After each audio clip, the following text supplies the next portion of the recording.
Someone said they don't understand all the backlash against Cortis, and I think it's pretty simple actually, and there are a couple of points I want to make regarding them. 1.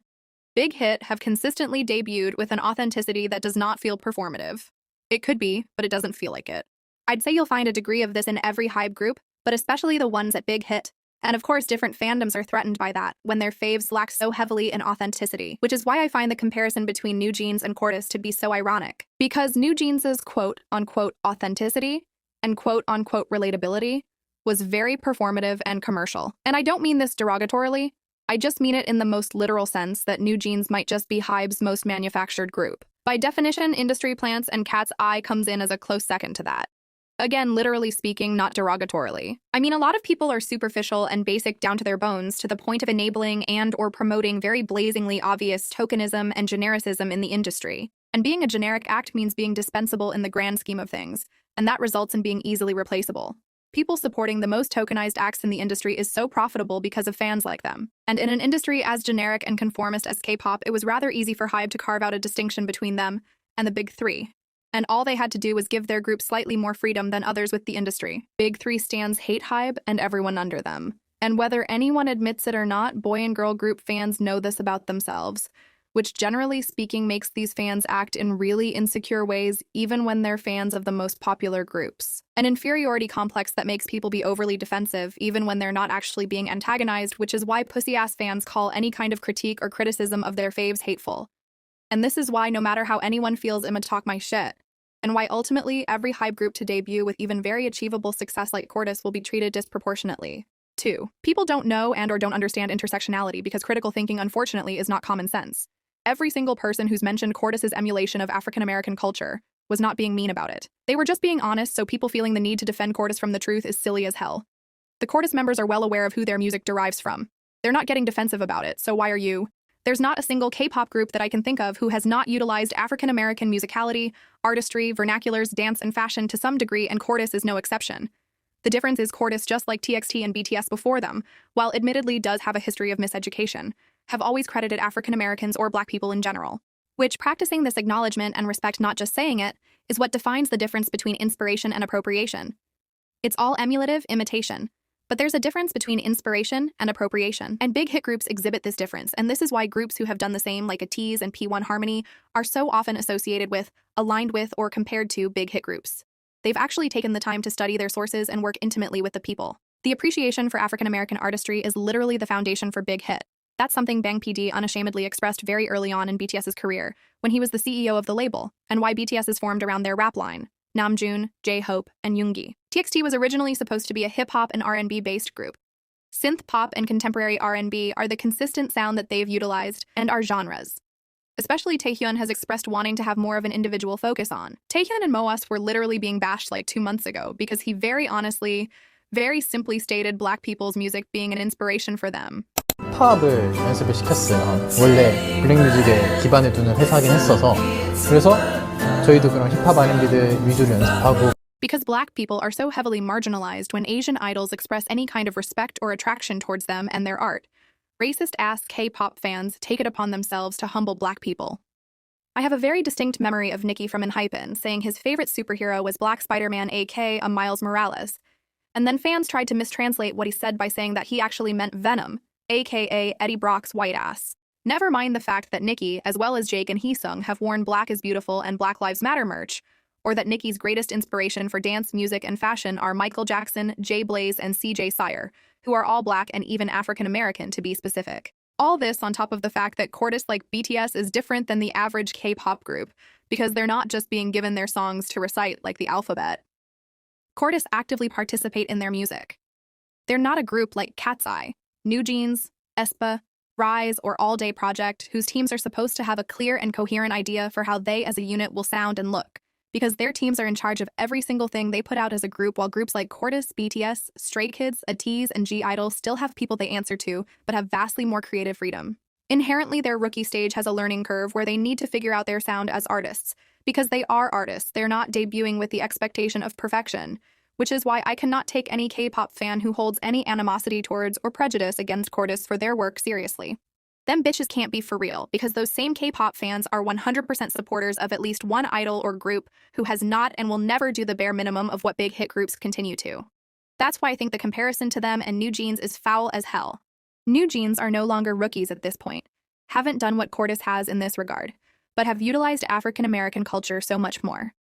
Their legal position that anyone is copying them when they've copied African Americans while only ever crediting Min Hee-jin is insane to me. So an unnecessary controversy about respectability politics occurs when a group like Cortis innocently express themselves on their own social media account for Chuseok. Especially 16-year-old Keonho, because the way he posed is what clearly made his hanbok top rise enough to where you can see the band of his underwear. 23-year-old culture vulture freaks, like Chaewon from All Day Project, who's had their whole career so far, be embroiled by scandal due to his appropriation and emulation of African American people, to the point of watching him is like watching a modern minstrel show. Even having been caught up for using the N slur during a time when other people at his label like Blackpink were getting caught up for the same thing. Especially when his label has a history that leads up to even today of commodifying and disrespecting African Americans and just black people in general, should absolutely shut the fuck up, because they have no room to speak about when it is and is not appropriate to sag pants. Which again, Keonho was not sagging in his hanbok, his shirt just rose up.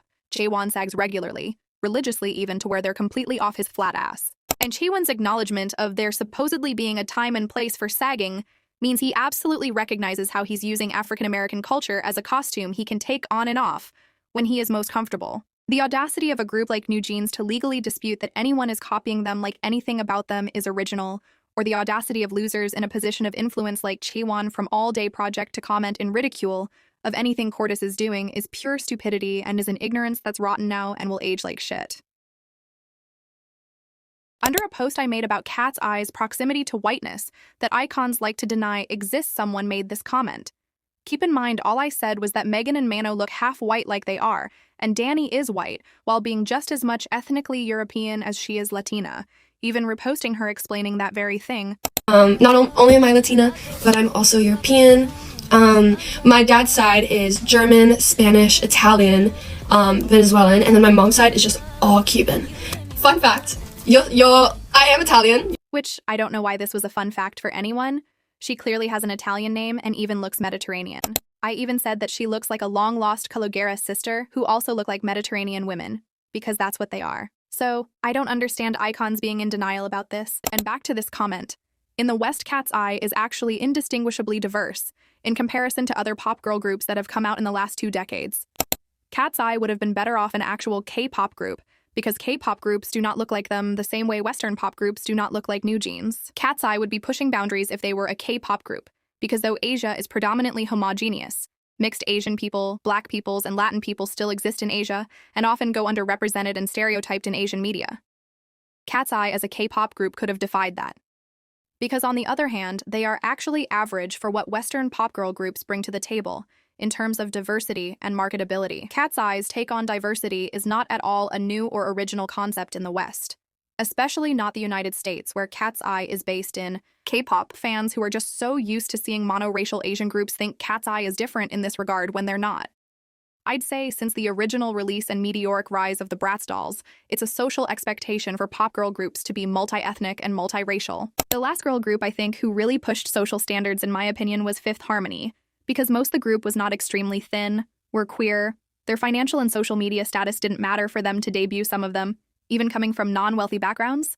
They had a Latina that wasn't white, Allie, a Polynesian who could not pass for white, Dinah Jane, and a black woman who did not simply fail the paper bag test, but legitimately very dark-skinned.